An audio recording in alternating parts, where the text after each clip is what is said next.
All right, good morning and welcome everybody. Thanks for tuning in.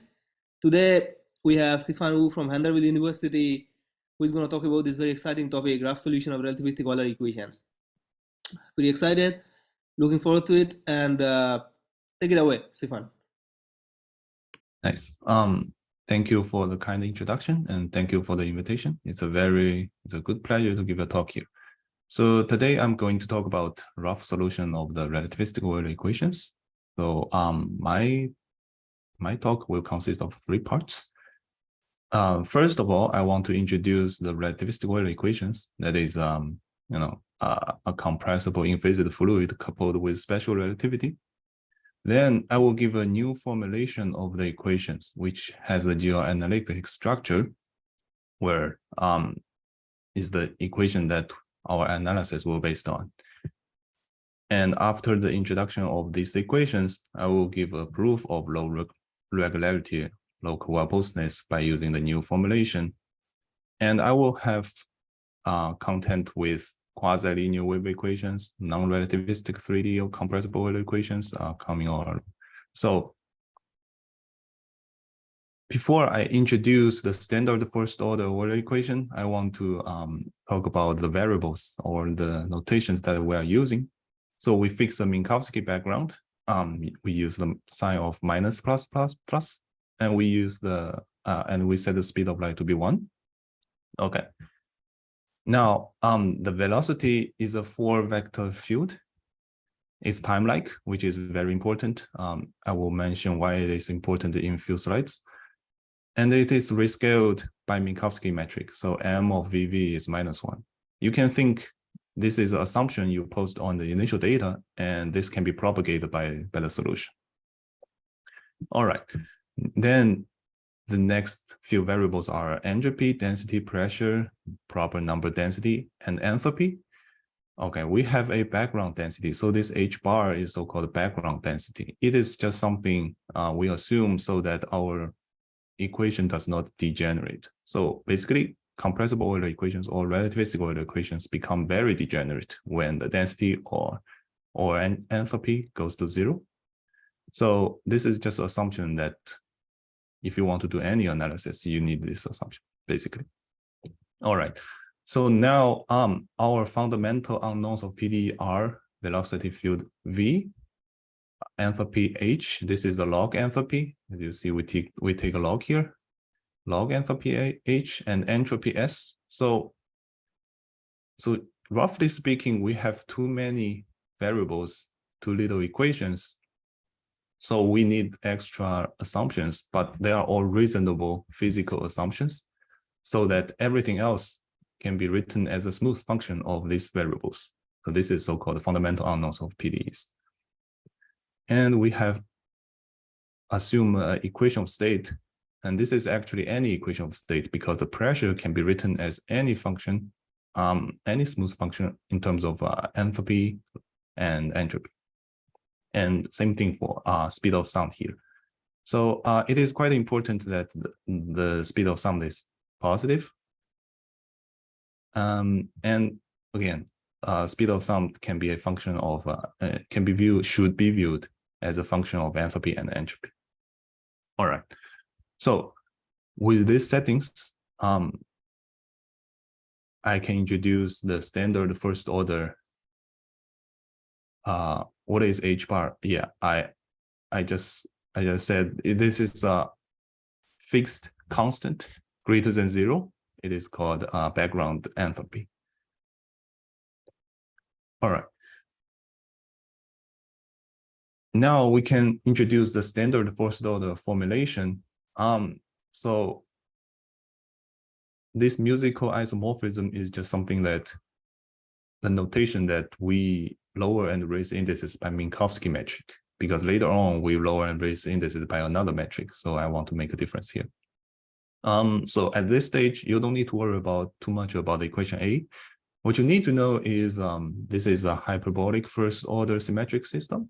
And I think that's enough for now. You may be more familiar with the equation 2, which is basically equivalent to equation 1. since we are doing in Minkowski spacetime, then the Cartesian derivative is the same as covariant derivative. If you want to couple two with your favorite Einstein equations, then it's fine. You just add your Einstein equation and change this decay into the covariant derivative. But now we are stick in the Minkowski background, and I will tell you the difficulty for Einstein-Euler later on. Okay. So to have a simpler view of the equation, Mayada has a great work where contains the introduction of the simple notation like A alpha D alpha psi is 0. So in this talk, I will mention a lot of like solutions or fluid solutions. So by that, I mean psi. So psi contains velocity, density, or I'm using enthalpy. So velocity, enthalpy, and entropy. All right. So this form works for both relativistic and non-relativistic Euler flow. Okay. So with this equation, we can talk about initial value problems.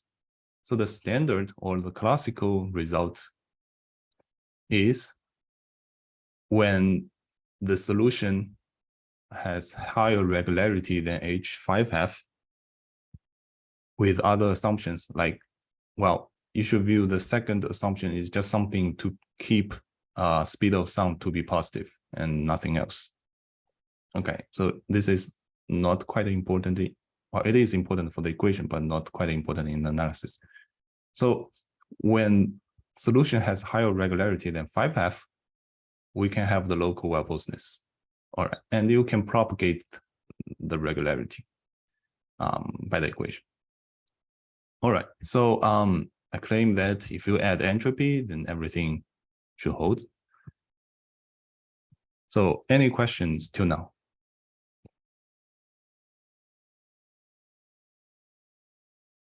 Cool. So I want to talk briefly about how you prove standard local well-posedness, because this is very related to our present work. So since we are dealing with a first order hyperbolic system, we have following energy estimates. So basically, the term that is annoying is the time integral of the infinity norm in space for the derivative of the solution. Okay. However, in the standard procedure, you can use ground volume inequality. And if the regularity is high enough, you can recover this bound by using Sobolev embedding. So if you use Sobolev embedding, the L infinity norm of the derivative of the solution will be bounded for all t. So you have seen here, this is actually stronger than what we actually needed. So it gives people hope that we can go below 5/2 regularity, right? So that is all about the standard local well-posedness. Then what about yield-posedness result? If the regularity is low enough, like below H2 in 3D, well, yield-posedness occurs due to the great result by Hans-Lindblad. The reason is the instantaneous shock formation. So secretly, a low regularity problem connects with the shock formation problem. Okay, so what is shock formation? Shock formation is just your acoustical characteristics get infinitely close to each other, so that the solution remain bounded, but the first derivative of the solution blow up. That is called a shock formation. So as you can see, the standard local well-posedness is above H5F, and the yield-posedness is H2. So when we talk about local low regularity problems for quasi-linear or for relativistic Euler, we mean that we are considered the region, the gap between H2 and the H5F. All right. So since we talk about that yield-posedness caused by the shock formation, let's investigate in some results of the shock formation. it turns out that it will reveal the similar geometric structure for shock formation as in the low regularity problems. So the blue colored results are the result for relativistic Euler equations. So let's look at the long time behavior or blow-up mechanism. The first shock formation result I considered is by Alinak. He proved the result until the shock, but he's lacking a full description of the geometry and the blow-up mechanism. So in the breakthrough work by Christodoulou, he did for the relativistic Euler, but in the irrotational and the isentropic case, he proved the solution exists or well posed until the time when shock happens. And he gave a full description of the singular boundary. And he gave a very good description of why shock happens and what's the mechanism inside it. And later on, he did for the non-relativist case with Mel. And Lucas Beck generates Christodoulou's result. So Christodoulou did it for the rotational and isentropic Euler. So Lucas Beck added the dynamic vorticity and entropy. So basically introduce another type of speed, characteristic speed, which we will mention it in the few slides. And Miao Yu did it for another regime where they have a large data. They are using the ideas from Christodoulou's monograph about formation of the trap surface. So basically, they consider a short pulse data, which is some sort of large data, but then, but also they prove the shock formation for that data. There is a different approach by the Buckmaster Scholar Vico group using a different method, which is very interesting. And there is another type of blow up. There's a phenomenal result by Miller, Raphael, Ronowski, and Shaftel. They show that there is another type of blow up where, given a very well constructed initial data, the density will become infinite. And they conjectured that this singularity is unstable. So they call it a naked singularity, which is not seen very often in the physical world. Okay, so those are results for the shock formation. And you will soon see why this is connected to the low regularity problems. Okay, so before we move to the geometric structure of the equation or the geometric equation for the relativistic Euler, let's discuss a little bit about the characteristics. So this is the graph of the characteristic subset on the tangent space.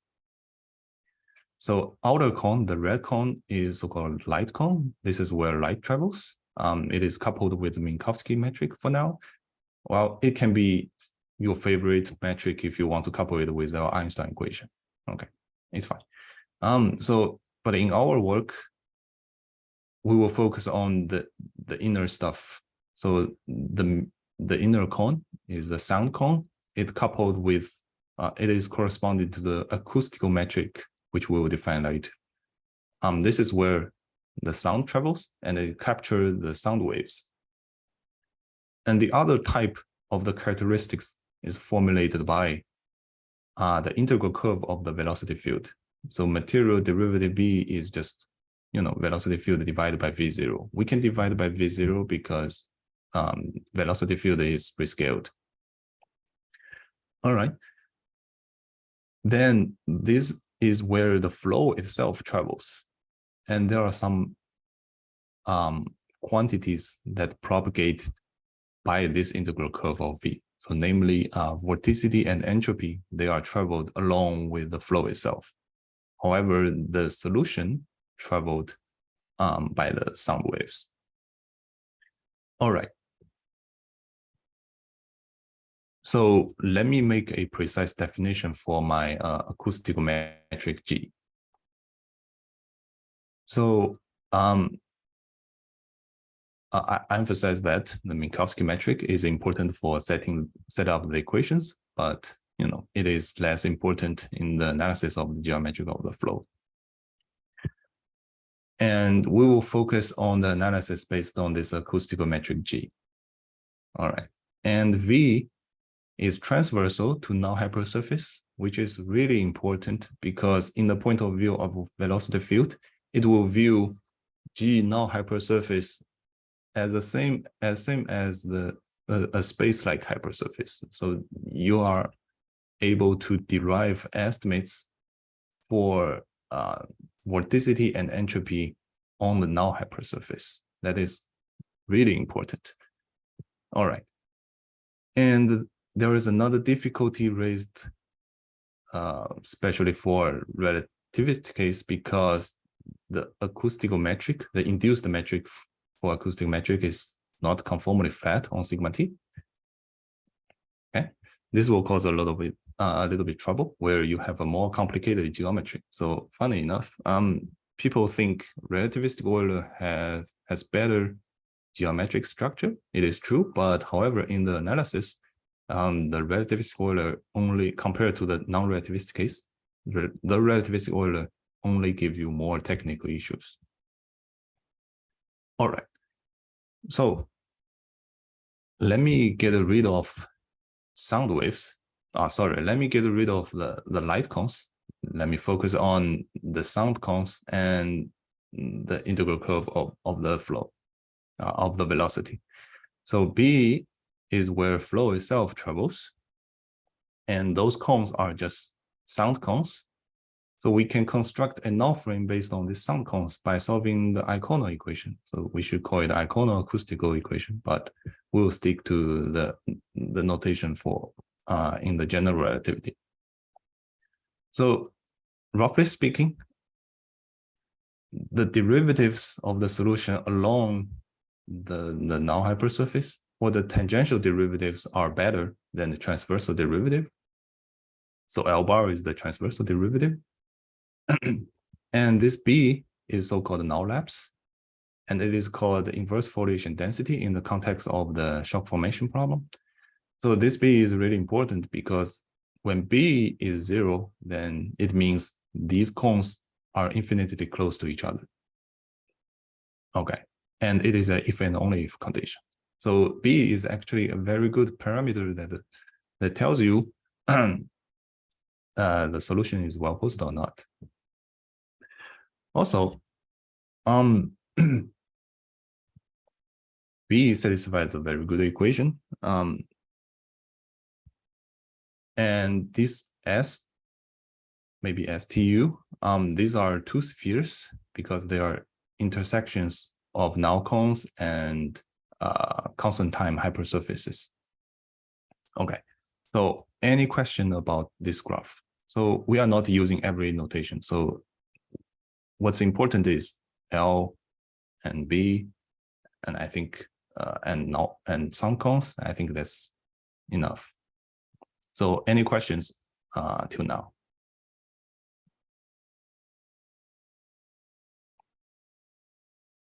Okay. So why I want to introduce this graph, or why I want to introduce the characteristics, it is because of this. Okay, this is the geometric formulation for the non-relativistic and also for the relativistic Euler equations. Okay, so for solutions, we define vorticity like this. This is a space-time vorticity operator. So we want to contract with velocity. Okay, so this system was first used by Christodoulou in his stable shock formation proof. Then Luke spec, and Dixganzi spec generated in both compressible Euler and non-relativistic, and for the relativistic Euler with dynamic vorticity and entropy. So this is the first part that is called wave part of the equation. The other slides contain the transport part. So let's look at the wave part. This basically contains a geometric wave equation where in your right-hand side you have C and D, which is horrible because if you simply count the derivative, you have two derivatives on the left and two derivatives on the right. So you are not able to prove anything for this wave equation, right? Until unless you find something else for CND. That's what exactly the miracle happens. And I want to mention that this quadratic nonlinear term, d psi, it is actually better than the quadratic nonlinear term. This is actually G null form, so it satisfies Kleinman's null condition. But in the context of low regularity problem, null form this does not need to be a null form. Okay. And I want to mention that this acoustical G is solution dependent. So this is a quasi-linear problem, which is kind of crucial. And this is for the wave part. As I mentioned, C and D are horrible if you don't have extra control over them. Luckily enough, C and D satisfy the very good equation. So if you count the derivative, you have 3 derivatives on the left for 10A and 2 derivatives on the right.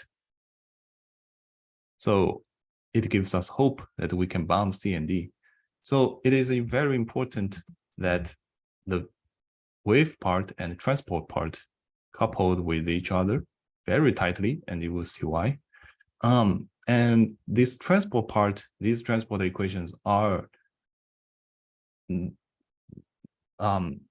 part which carries by the flow itself. So back to this picture of the characteristics, the transport part corresponding to these characteristics and the wave part corresponding to the sound cones. So it is actually a very delicate system where you have to deal with the interaction between 2 parts, and you want to use the techniques from both parts to derive suitable estimates. Okay, so another thing I want to mention is 10C and 10D are actually a div-curl system because the vorticity of ds is 0, and the divergence of ds is actually d. So back to the definition here, d is defined as divergence of ds. So these two, C and D, are actually a div-curl system for vorticity and for entropy gradient. Okay. Now, since we have wave part and transport part, now we can talk about the wave part first. So let's consider this quasi-linear wave equations. It has been massive development by many great people. So let me start from linearized theory. So linearized theory by Streetcar's estimates is by Streetcar himself in 70s. It gives you a very good description of how solution behaves in the Sobolev space. Even G lives in C2. So linearized Streetcar's estimate requires this metric to be in C2. Okay, so basically, let me rephrase my word. If you want to get the best Streetcar's estimates, you want G to be in C2. Okay, but G in C2 is way above everything we written down here. So what's happened? So what happened? Bahari, Chunmin, and Tataru discovered that you don't need the best Streetcar's estimates for linearized equation for this quasi-linear problem. You don't need that best estimates. You are allowed to have some losses in the Streetcar's estimates. And in Tataru's 2002 paper, he gives a full description, very detailed description of the connection between how much you lost during the Streetcar's estimates and the assumption of the metric. So basically, roughly speaking, if G does not satisfy any other good stuff, any other good properties, then this 2 plus 1/6 is actually sharp in the point of view of Streetcar's estimates. However, Kleinman and Ronelsky discovered that the metric G itself satisfies a good wave equation. This is a phenomenal observation that you can decompose the Ricci curvature corresponding to this geometry wave equation, which I will post it later on. So using these properties for the geometry, Kleinman-Ranianski proved that the H2 plus regularity for the Einstein equations, vacuum equations, or wave coordinates, and optimal level or for the generic quadilinear wave equations were achieved by Smith, Tataru, and Wang. So there are two approaches. The first approach is by Smith and Tataru. They are using a dispersive PD approach. They used the paradifferential approach. The second approach is by Wang, by Chen Wang. She used the vector field method approach. So in this talk, I will mainly focus on Wang's approach. That is, I will use the the vector field method approach for the relativistic Euler as well. And as I mentioned before, there is a equipotency in H2 level. So it shows that H2 plus is actually sharp. So H2 plus just means H2 plus epsilon for arbitrary small epsilon. And there is another result by An, Chen, Ying. They did for the different regime. So they consider elastic waves and for the magnet hydrodynamics. Okay, so any questions about these results?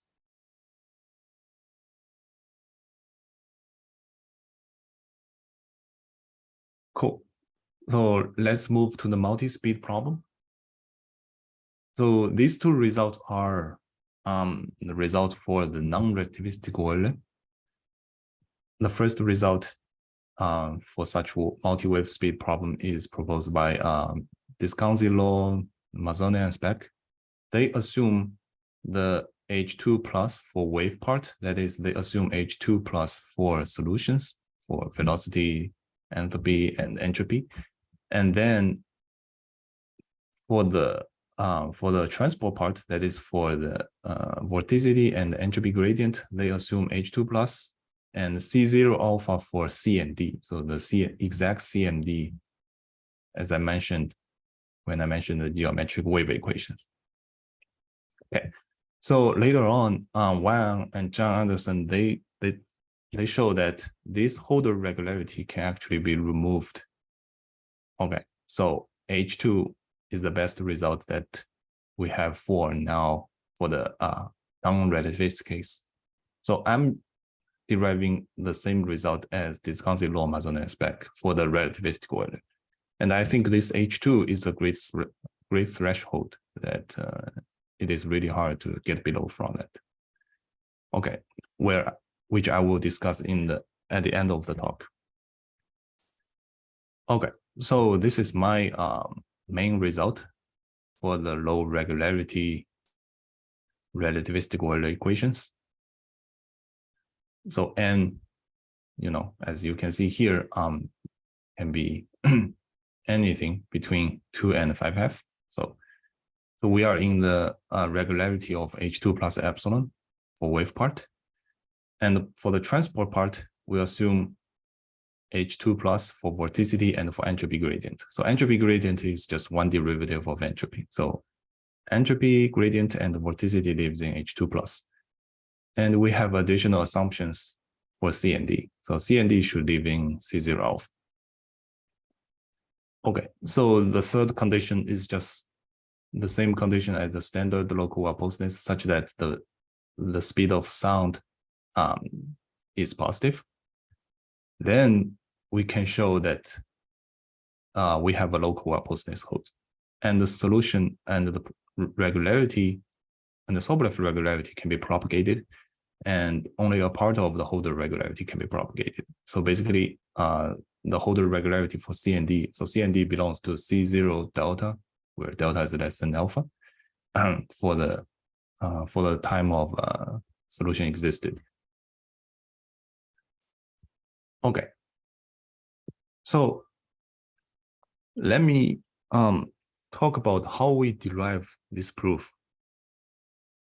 So it actually contains a lot of machineries which is developed by the Bahara Chenming, Tataru, Kleinman, Ranianski, and Wang. So the colored box are new ingredient compared to the non-relativistic compressible Euler case. So basically, the streetcar estimates is what you want to get eventually. And the method that people are using is this reduce the proof of streetcar estimates to decay estimates. So decay estimates for solutions. And to prove decay estimates, we prove a conformal energy estimates, which I will show in the next slides, which shows us the conformal energy has a slow increasing rate. And these estimates requires the controlling of the acoustical geometry. So basically, we want to control the geometry such that the graph that I previously showed you is rigorous. So nothing weird happens. And this is for the wave part. And for the transport part, we need a transport shoulder estimates by using the transport-div-curl system. So when we combine this together, we can recover and improve the bootstrap assumptions. So till now, any question about this graph? So in this talk, so feel free to interrupt me if you have any questions. So in this talk, I will, like what everyone is doing, I will start from introduce the streetcar estimates, and then I will tell you, I will show you one typical example of how to controlling the acoustical geometry by using the vector field method. And I will talk about the difference between the non-relativistic Euler and the relativistic Euler, by typically showing you how to derive transport shoulder estimates. All right. So before I talking about the detailed proof, I want to remind you, or we want to review quickly about the null frames that I just constructed. So again, L and EAs are tangential to the null cones, which exhibit better decay rate for the solution. And L bar is the worst direction. And L bar here is written as algebraically by 2t minus L. Okay. And we need to mention that T is different from B in the relativistic Euler case, where while T is just a future-directed unit normal vector field for sigma T. And in the non-relativistic case, T is coincidentally coincides with B in the non-relativistic case. So, which is better, which is more convenient for people to derive estimates. All right, so with this null frame, we can talk about our streetcar estimates. So this is a streetcar type of estimates, the bootstrap assumptions I showed here. So P nu is just a little Wood-Paley projection. You don't need to worry about the second term on 13 in this talk. This term is just used to bound the first term. So you don't need to worry too much for now. So we made this bootstrap assumption where T star is our bootstrap time. Okay, or you can think like it as a time of the solution is well posed. And we claim that, or we want to show this bootstrap assumption can be improved to following. Okay, can be improved to this streetcar estimates when you have T star to the 2 delta on the right. So when T star is small, as it's supposed to be, because we are proving a local well-posedness, this is a strict improvement of our bootstrap assumptions. So there is a standard tedious technical reduction for these streetcar estimates. So let me avoid those details. So I would just want to tell you the method we are using and the result we have. So if you use Duhamel's principle, partition, unity, and little play calculus, we can reduce the streetcar estimates to the following conformal energy estimates. So basically, it tells you that our energy grows really slow, as you can see here, T plus 1 to the 2 epsilon. So the idea is we first reduce the streetcar estimates to decay estimates. So we want to show that the derivative of the solution has a decay rate reduced to our decay estimates, then we reduce the decay estimates to these conformal energy estimates. Okay. Now, as you can see, it involves geometric frameworks. So when we try to prove these conformal energy estimates, it involves the controlling of the acoustical geometry. So let me show you an example. So let's use our favorite Richard equation. So surprisingly, you can use the techniques or ideas from the general relativity in the compressible Euler equations. So let's consider this expansion scalar, which we denote by trace chi. So trace chi satisfies a transport-like equation. Okay, and something different from the Einstein equation that is Ricci curvature here plays a big role in our work. And a nice observation of this decomposition of Ricci curvature tensor by Kleinemann and Roniansky is that they can decompose Ricci curvature as follows. So you can think for the first term on the 17, you can think Ricci curvature is like Laplacian and Riemann curvature tensor is like the Hessian. Okay, that's one way to think of like that. Then we also need to pay attention to the second term, because if you count the derivative, this is at the same level of the curvature, right? So this actually causes a big problem. This d alpha gamma beta term. Okay, but for now, for the first box G of G, we can use relativistic Euler equation.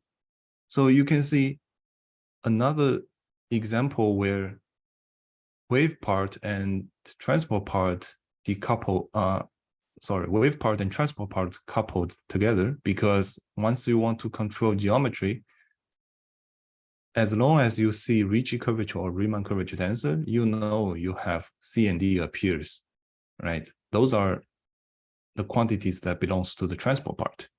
So you see the whole system is really coupled. And as I mentioned before, this gamma causes a little bit trouble, actually a lot of trouble. So compared to Einstein equation, the Richard equation 16 here is actually not the best equation you have for the trace chi. We need something else. So actually, trace chi plus gamma L is a better quantity to estimate rather than trace chi. Okay. So why I want to talk about trace chi? Well, because in the RP weighted energy estimates, trace chi appears everywhere, and you want to prove trace chi to be bounded or some sort of, in some sort of sense, just show that the geometry, the null frame we set up is rigorous or non-degenerate. Okay, so let me just tell you the worst term in our conformal energy and estimates are angular derivative of trace chi and the mass aspect function mu. So this angular derivative of trace chi come from the integration by parts on sphere. Okay, so you can see this already in the standard Moravec vector field method. You can see that already. The other term mu, this term appears in the Crystal Kleinemann's work for global stability of Minkowski space. This term is supposed to control the angular derivative of the torsion. Okay, so it turns out that in the quasi-linear wave equation or in the compressible Euler equation, these terms are hard to control. So instead, we control something else. So instead of controlling angular derivative of trace chi, we control this trace chi tilde by using a conformal change metric. So basically, this trace chi tilde is the new expansion scalar for the conformal changed metric. So basically, this trace chi tilde is the trace chi for G tilde. Okay. And instead of controlling mu, we control mu check. Okay. So there is some miracle happens. No one have ever thought about that mu plus 2 times angular Laplacian of sigma can be bounded or satisfy a very good transport equation. This nice observation is by 1 in her context of rough solutions for the generic quasi-linear wave equation. Okay, so as we introduce this conformal constant, control of sigma becomes a problem right away. And the control of sigma is delicate. Basically, the control of sigma involves solving a div-curl system or geometric div-curl system on 2 spheres. And to derive this L-mu-check equation, it involves finding the cancellation for the derivative of the Ricci curvature. So it is actually very non-trivial and very technical to derive this equation. But for now, everything is well understood, thanks to Wang, of course. All right. So that's all I want to discuss in the wave part. Now I want to spend a little bit time on transport part.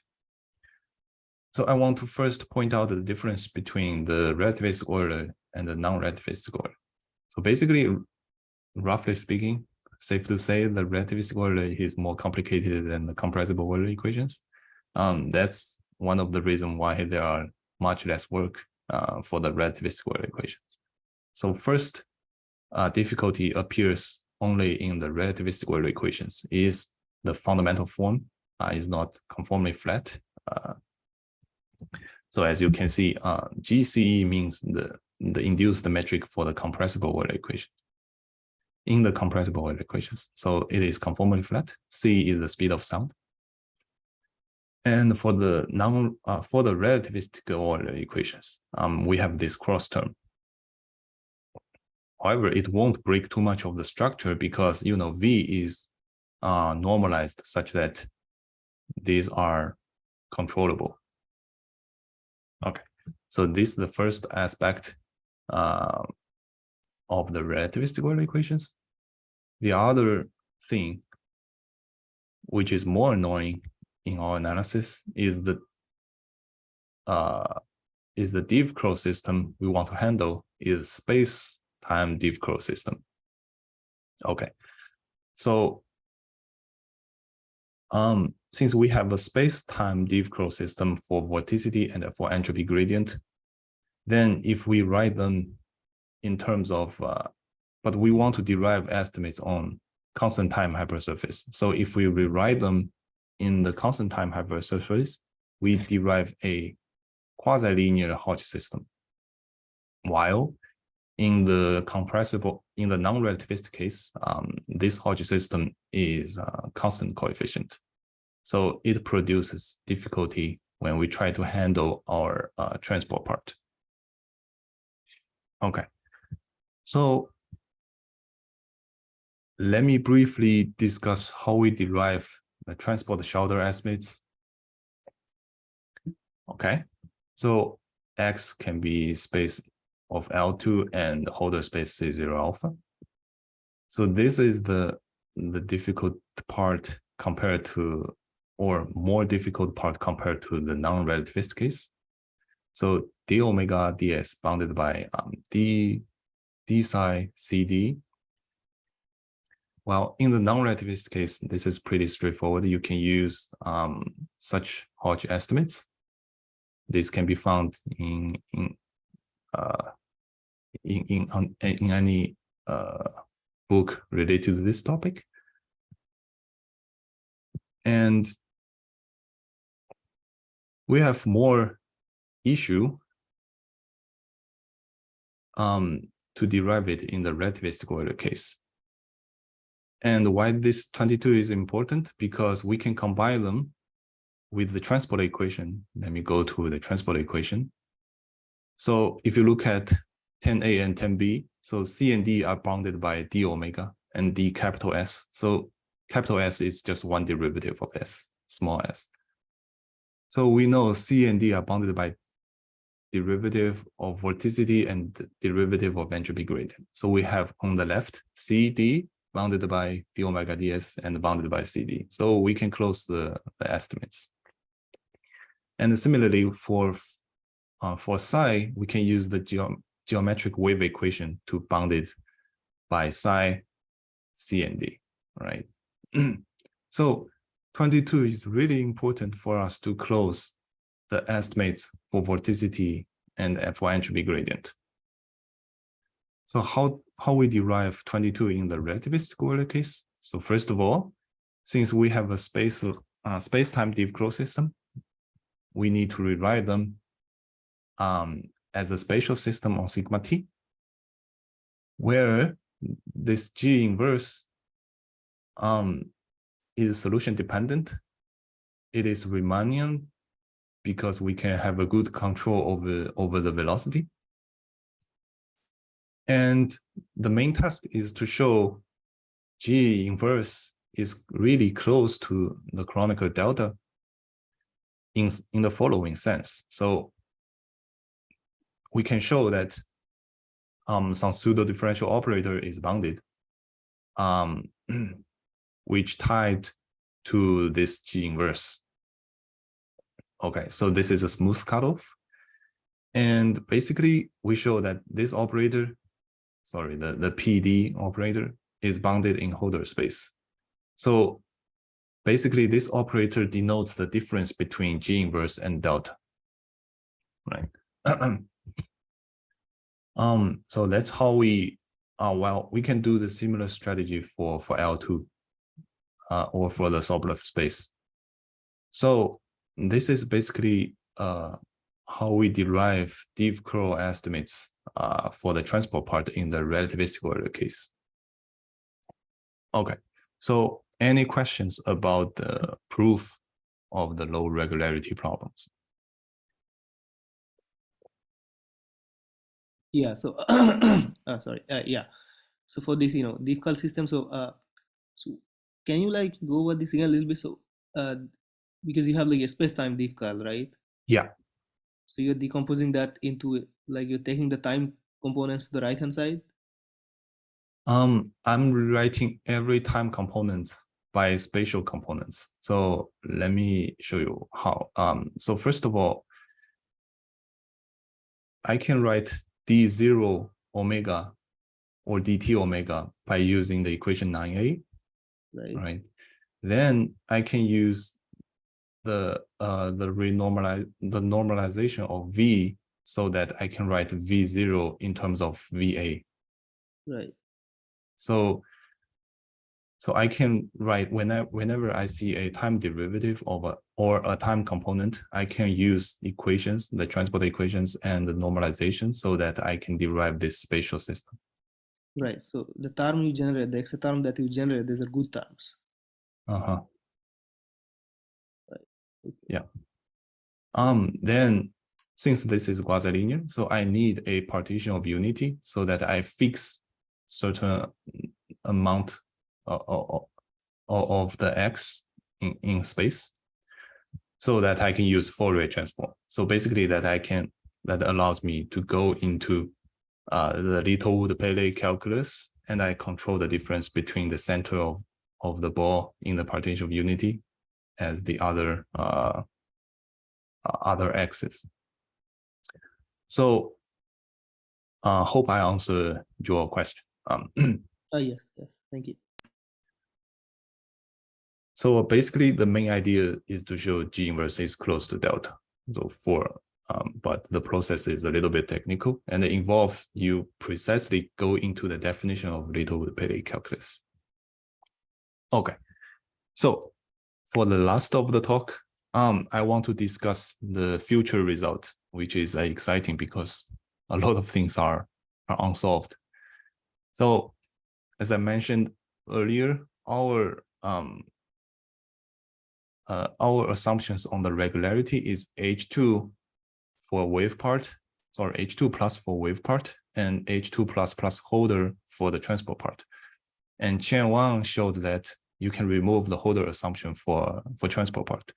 So in her result, in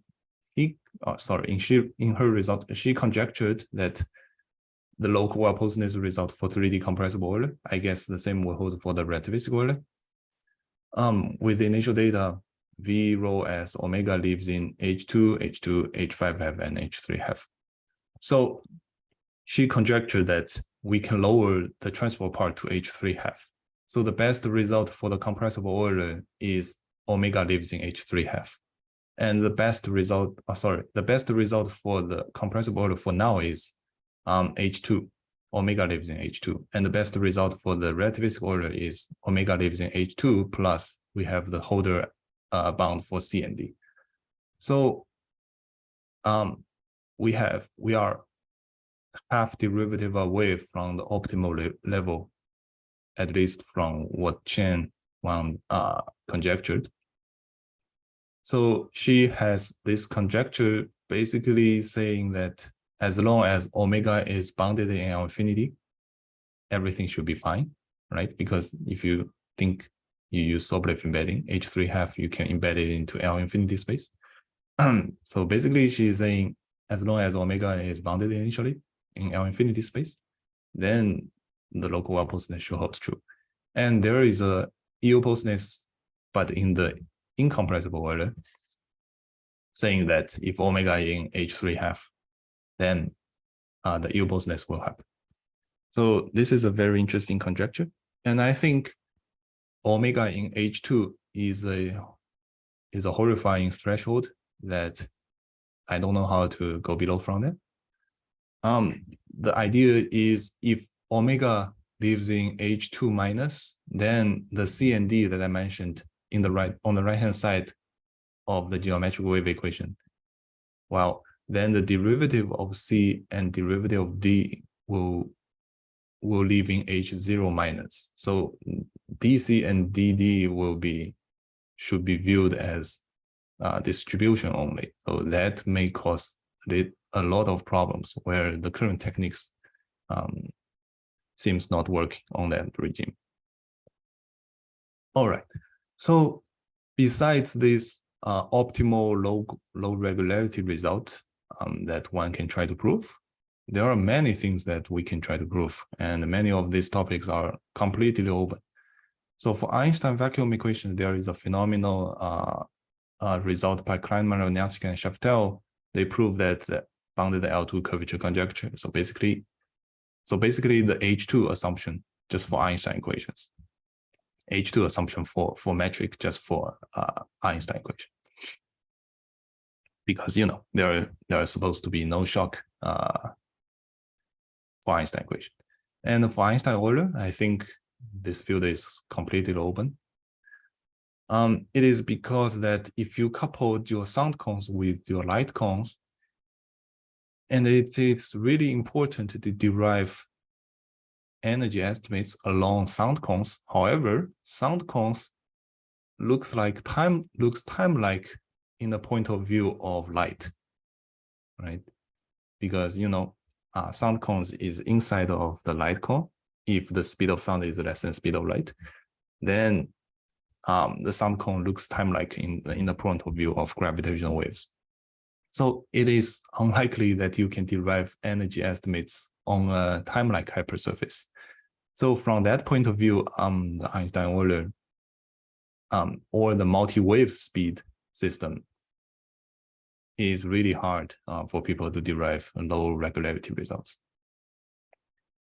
And similar stuff happens for a compressible MHD, which is also a multi-wave speed system, and for the elastic waves. And there are some EO-postness results. So An Chen In, they prove a result of the low EO-postness. They assume, well, the result is at the same level of Hans-Lindblad result for quasi-linear wave equations. And they show that such system is also EO-postness. And they did for both 2D and 3D case. Okay. And then if you consider another type of wave equation, that is the box G of D psi of psi, well, here the metric G depends on the derivative of the solution compared to our result where the metric depends only on solution itself, right? So there is a phenomenal breakthrough by Frame and Tataru. They show that this special structure called time-like minimal surface equation is well posed in H5 half plus 1/4. So since this metric depends on the derivative of solution, you should think you should have more regularity assumptions naturally. So H3 in their case is like H2 in our case. So, or roughly speaking, their case can be reduced to our case by taking derivatives. So basically, we prove H2 plus epsilon in our case. That means we can prove H3 plus epsilon in their case. But in their case, they can break through H3 threshold. So the optimal level is conjectured to be H5 half, which is still, a quarter away for now. And for a long time, people have no clue how to break the threshold of H3 for this equation. So this should be considered as a great breakthrough. Okay, so there is another different type of regime that you can consider, that is a free boundary relativistic Euler equations with a physical vacuum boundary. So this is a free boundary problem, and the solution lives in a weighted Sobolev space because the relativistic Euler equation become really degenerate when density goes to 0. So you should couple with the weight. This weight measures the distance between the flow and the boundary. So I think they have a low regularity result, but it's not optimal, I guess. But it's too early to claim that. So these are interesting topics that one can consider. They are hard, but they are all very interesting problems. So that's all for my talk. Thank you for listening, and I'm happy to answer your questions. Thank you. Really great talk. Yeah. So, do we have any questions from the audience? Feel free to go ahead and ask.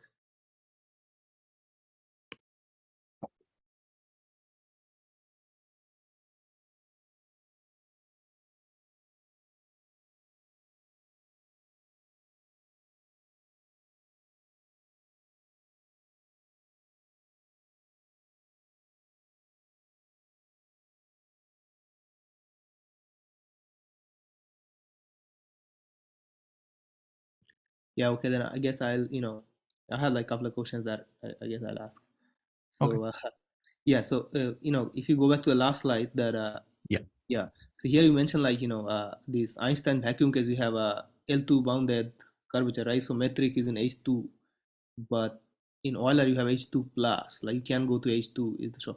So I was wondering, if you go to this Ricci decomposition that you're showing, like Oh yeah.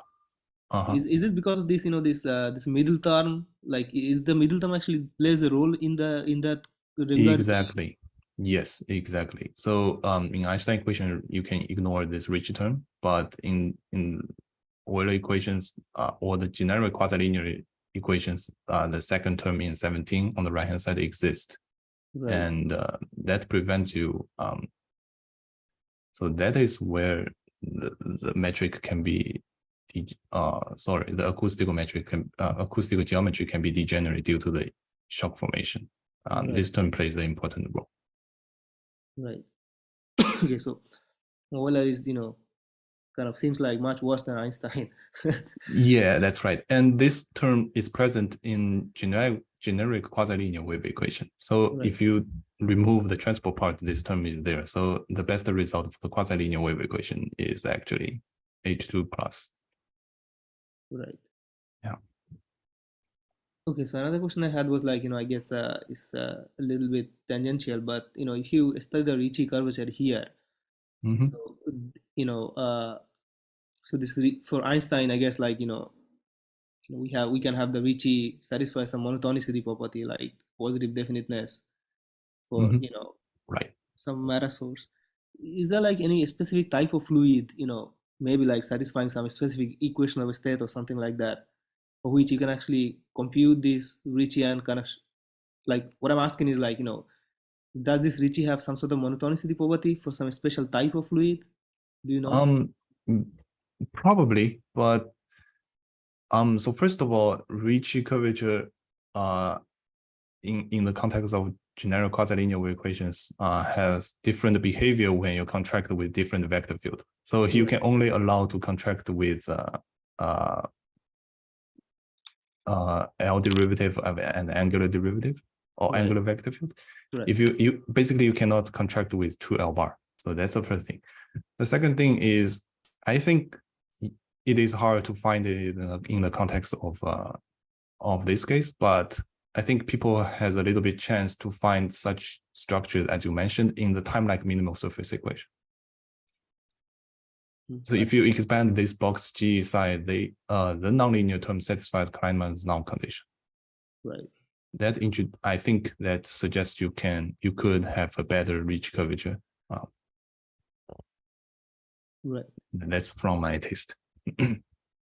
Right. Nice. Yeah. And what is the status of this? This conjecture at this point? Is it like for the time-like minimal surface equation? No, I mean like this conjecture that you mentioned, like the getting to this, removing this Holder regularity and replacing by this, the Sobolev. Oh yeah. Yeah. One sec. So this Holder regularity can be removed. People have already found out. So although it is for the barotropic equation, but I think if you add entropy, this Holder regularity can be removed as well. So now the best result for the compressible Euler equation is just H2 for vorticity. So right, but that's for like the non-relativistic Euler, right? Not relativistic. Yeah. So for the relativistic Euler, the best result is still the result that I presented today. So, but people think people have idea that one can actually derive the same result as the non-relativistic case, but I think it requires many results from the pseudo differential operators. So basically, we want to show that we want to get rid of the non-conformal flatness for the relativistic Euler equations by using those properties. Right. Okay, that's very interesting. So, like, it seems like it's probably very non-trivial. Like, yeah. Go, like and this H2 is a great threshold. Yeah, it's very I would say it's very non-trivial go compressible Euler to relativistic Euler, but it's natural to think that relativistic Euler should have the same result as the compressible Euler. Right. Yeah. All right, great. Yeah, really great talk. Really enjoyed it. Thank you. Thank you. So I guess we'll stop the recording here and